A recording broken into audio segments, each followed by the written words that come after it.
Hey guys, I'm the 50s kid. This is a 2000 Honda Odyssey, and Buddy brought it by. It's making a kind of a scraping or grinding noise, light grinding noise when you're going down the road. Usually happens when he takes his foot off the brake. So I jumped in and we kind of cruised around the block, and you just got to get up to speed a little bit. And then when he took his foot off the brake pedal, I could hear it, and I'm listening to it. I'm like, what is that? Is that the axle? What's going on there? Why would it be the axle? There's really nothing turning inside the axle. There aren't two parts turning against each other. There's no bearing or anything. So why would it be scraping? Why would it be scraping?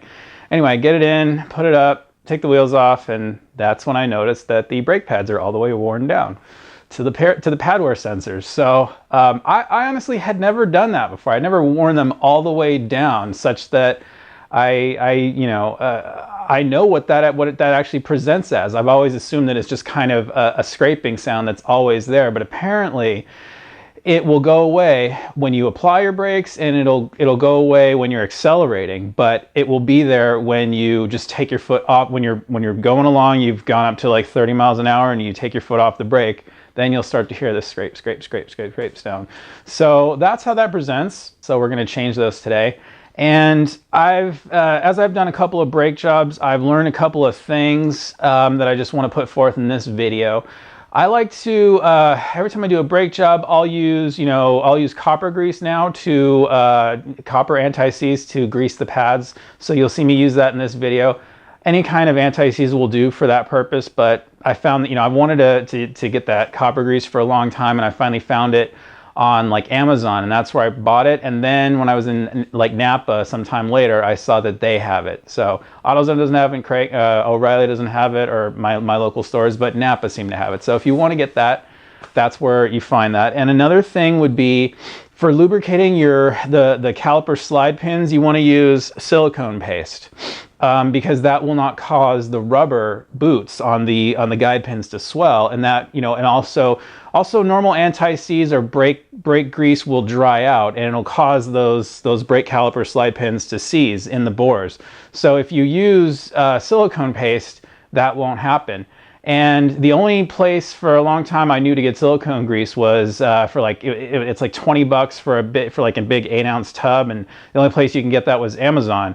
But I purchased that, and I found out that the active ingredient is called polydimethylsiloxane, and that happens to be what this is. This is just Permatex dielectric tune-up grease, and they even sell this in like the $1 packets.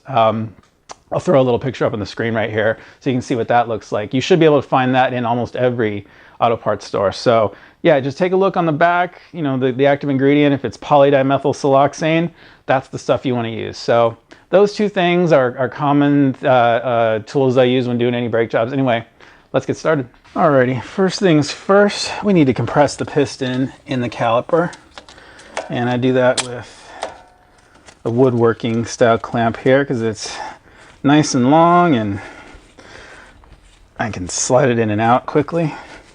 We got to compress this all the way because the pad's all the way worn down, right? So just keep on going until can't do it anymore. So the thing is, you need to counter hold this nut right here in order to get the bolt out, and it's a 17 millimeter, but as you can see, my 17 mil is a little too fat to fit right there. So what I do have is this this Stanley adjustable wrench. I think I got this at Walmart, but it's very thin and it will do the trick. See, it'll counter hold it right there. And it's a 14 millimeter bolt.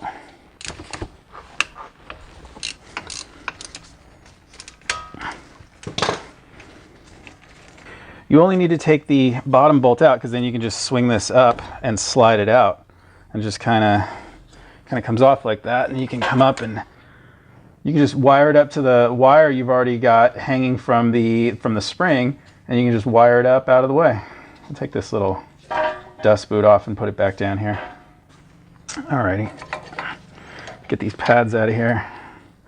As you can see, they're pretty low. Actually, there's some decent sized meat on them, except for the fact that you've got this little anti-wear sensor clipped on the back here, and so that's at the same exact level as the pad. So that's what's scraping on the rotor and making all the noise. So I mean, there's still something on these, but it is time to change them. I'm looking at this, and I'm noticing that the wear is kind of tapered out this way. That's a little concerning. And let's see if we got the same thing on the matching one. On the other one. On the other one, we've got the opposite taper worn into them. So what I think has been happening is that one of the caliper slide pins has been sticking, and I believe that it's sticking because of the grease issue that I mentioned. You know, see, this has been lubricated with just ordinary brake grease, and this stuff just dries up. It gets all crummy, and you know, it just doesn't quite slide properly. This is just, you know, it slides, but I'm sure it's been sticking because that's what we're seeing on the pads here. So I'm gonna re-grease these with silicone paste. Now, these pads that I bought were supposed to come with new hardware, but they didn't. However, that does not matter to me because I'm not in a rusty state. These are just fine. You know, these clips in here, this is what they call the hardware. It just goes in between the caliper bracket and the pad, and just kind of prevents issues, prevents rusting. Well, it doesn't prevent rusting, but it helps with rusting, because these should be either good ones, or should be stainless, so that they won't rust that easily. I guess if you live in a rusty state, I'm told that where these things actually do rust is between the caliper bracket and here. You can see there's actually a little bit of rust on here. So for good measure, you can kind of come in here and clean these out with a wire wheel on your, you'd either have to take the bracket off, or take the bracket off and then take the brake disc out and leave it on here. I would take the bracket off and just come in here with a wire wheel like attachment on my drill gun and just kind of clean these up. But as you can see, I'm in California, which, you know, might as well be outer space. So we're nice and neat on here. Yeah, back one looks really good, and you can see the metal wear area right here. This is where the pads rubs up against, and I'm going to put a little touch of anti-seize right on there, because that's where you want to have lubrication, is right on the metal to metal wear area. So I'm going to choose to put grease there on these clips. You don't have to. You can do it your way if you want to. You don't want to have too much grease on these things, because that's just going to attract brake dust and whatnot. I'm only going to put just a little touch on the shiny area. That's it. I might as well do these as I go.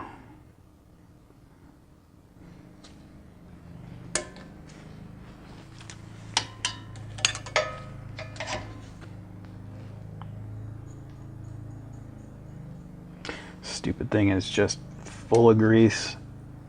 And that brush is just, no matter how hard I try, just puts a ton of grease on there.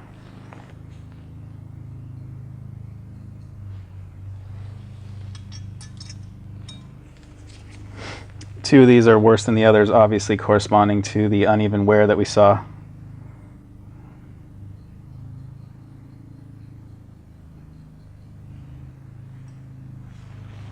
The clip was on the inside pad, trailing edge. You want it to be on a trailing edge. So I'm going to pull it off of the inside pad. It was up on the back of the inside pad. Transfer it to the same corner on my new pad.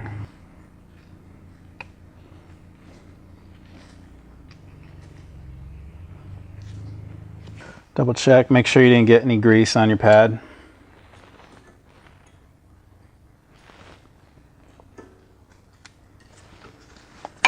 Just pop it in. Should slide easily in the hardware. If it's binding up, you should not have to sand the tangs on your pads at all. You shouldn't have to file those down. They should just slide in. If they're not sliding in, that means that, you know, you've got rust between the clip and the caliper bracket, and not the clip and the pad. So you absolutely want to make sure that they just slide easily in there. Okay. So anyway, let's put this one in.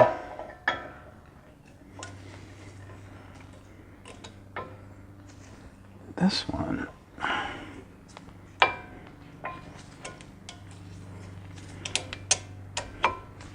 Hey, there we go. So once again, I can slide easily I'm all good.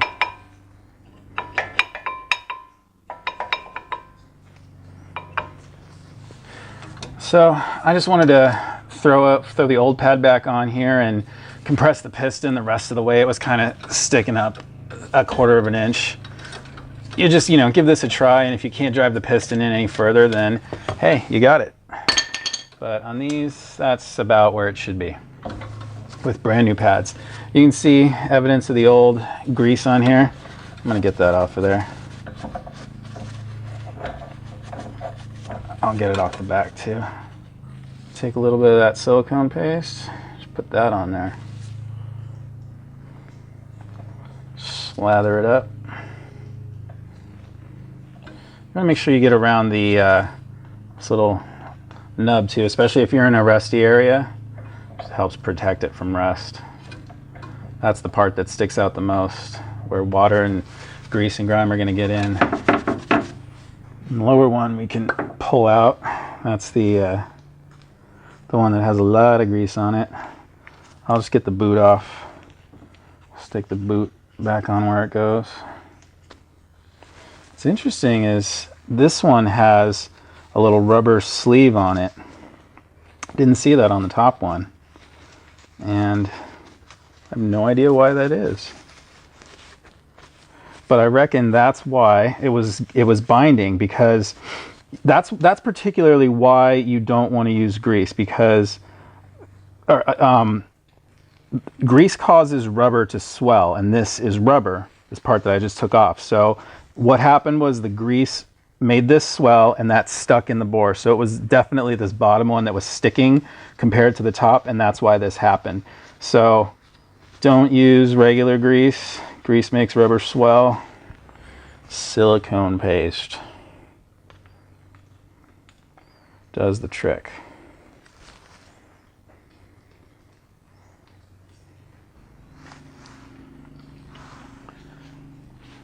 I'm thinking maybe it might be worth it to clean out that bore first. I'm just gonna hit the brake clean straight in there. That'll help it to dissolve a little bit.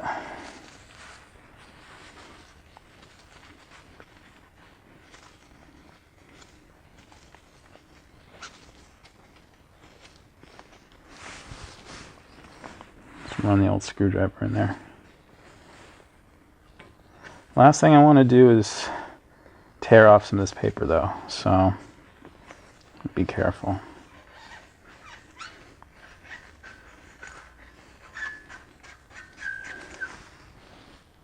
Good, good, good.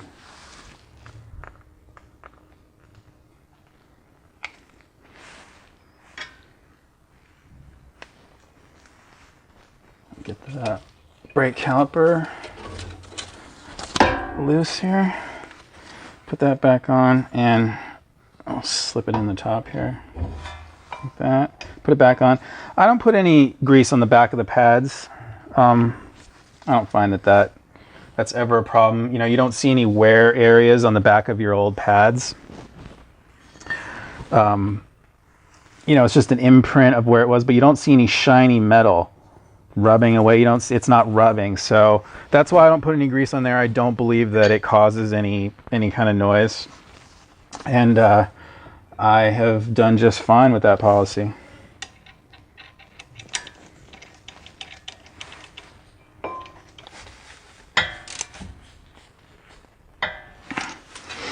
Make sure that thing doesn't come loose.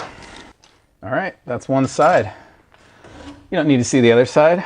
Both sides are exactly the same. Alrighty, I just got back from a test drive and it's all good. I suppose you don't really need to do a bed-in procedure after, if you're just changing pads, if you're not, machining your rotors, or if you're not installing new ones. You don't really need a bed-in procedure. I think the big takeaway from this job is silicone paste. Get it, use it, it's good stuff. Thanks for watching.